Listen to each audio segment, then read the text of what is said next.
founder of White History Month, I think, which starts in July. The reason that we started it in July is because if you notice, July just feels white. Let's talk about Black Lives Matter. Black Lives Matter was founded by a bunch of fat black... Welcome back to Rattlesnake TV, guys. In this video, we are going to be watching Jesse Lee Peterson at his absolute trolling, unfiltered finest, clashing with a man named Rashad Ritchie, who is the host of a show that he calls Bullpen. Now, I'm assuming that when he says bullpen, he means a place where people go to have tough conversations, where they go to flesh out the differences in their worldview. And you may get a black eye, you may get a blood nose, but that's what it takes to get to the truth. If you want to be able to play with the big boys, you got to be able to play rough. So with all that in mind, let's now enter the bullpen and watch the scrap that ensues.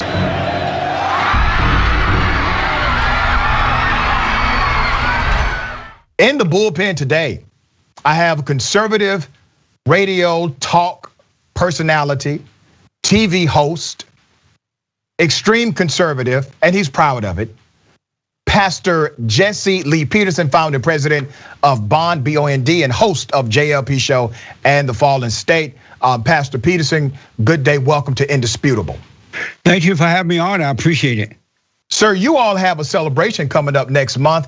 Are you not the founder of White History Month, I think, which starts in July? Yeah, we're going to be celebrating our 4th year of White History Month in July.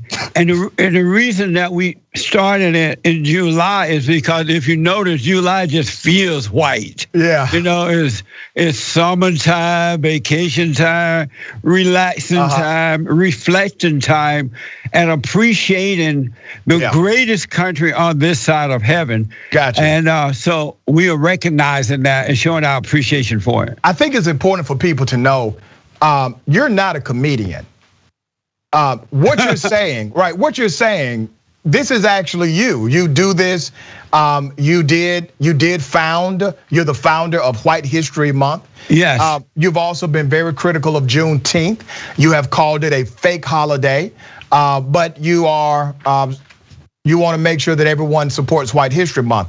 Absolutely. Okay, so just to jump in there for a second, maybe it's just my sense of humor. Maybe I need to grow up. But this to me is just utterly hilarious, and it only gets better from here. The sophistication of Jesse's comedic genius cannot be understated. White History Month is in July because July just feels white because it's summer and there's lots of vacations and relaxing. It's because if you notice, July just feels white. Yeah. You know, it's summertime, vacation time. I seriously don't know how he is able to keep a straight face while saying these things, and just watching his interlocutor get more and more triggered and restless by the second, shuffling his papers around, laughing at Jesse, and basically having an internal meltdown about what he is hearing. And what I've noticed is the more nonchalant Jesse is, the more that he sounds like he's saying his favorite flavor of ice cream when he's really saying something that is highly offensive to these wokies, the more triggered that they get. It's summertime, vacation time. And it is just entertaining to no end. But also, to the subject matter of what they're talking about here.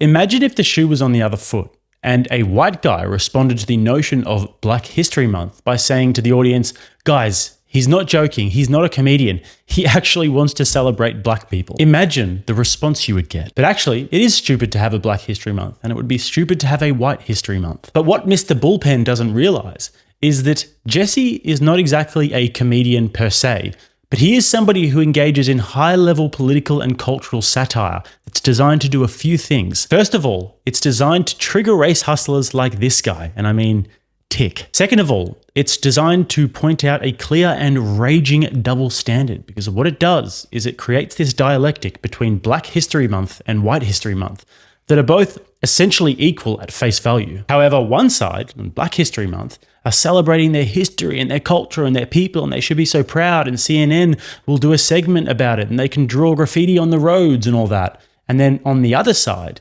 if white people celebrate their history, they're domestic terrorists. But this is the beauty of a black man like Jesse Lee Peterson pioneering the satirical movement of White History Month. And this is why it makes the libs malfunction, because they can't call him a racist because he black, and also he doesn't give a shit about what they say. So when they don't have the racist card, when they can't just repeat that to no end, they begin to spontaneously combust, as we are seeing here and as is about to become much more intense. I do want to have a policy discussion with you about the George Floyd Policing and Accountability Act. I'm going to attempt to have that policy discussion with you.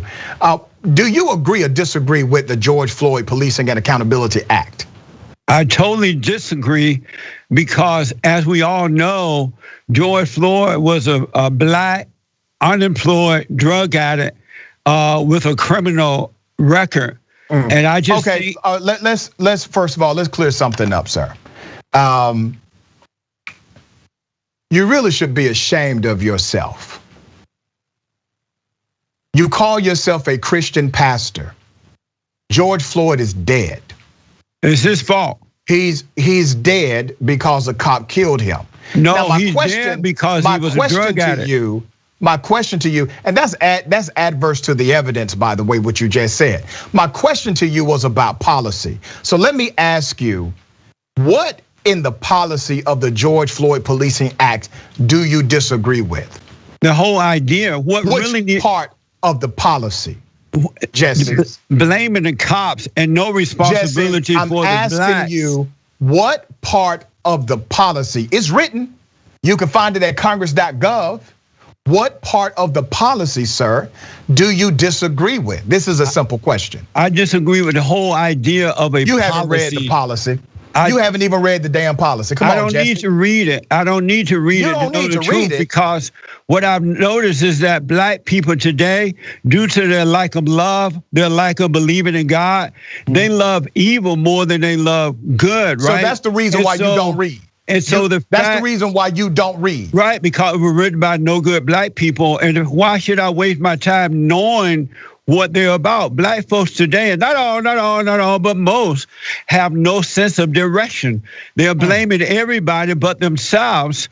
And until they take responsibility for their own lives, they're not going to get better. The real truth is, let me ask George Floyd is dead because of George Floyd and no one else. That's a ridiculous point. But do you blame yourself for not reading the policy, or you blame somebody else? Why should I read the policy when I already know the people? You don't even know what's in the policy, do you? I don't need to know, don't want to know. I know the people who are writing it. They're no good. Okay, let's talk about Black Lives Matter.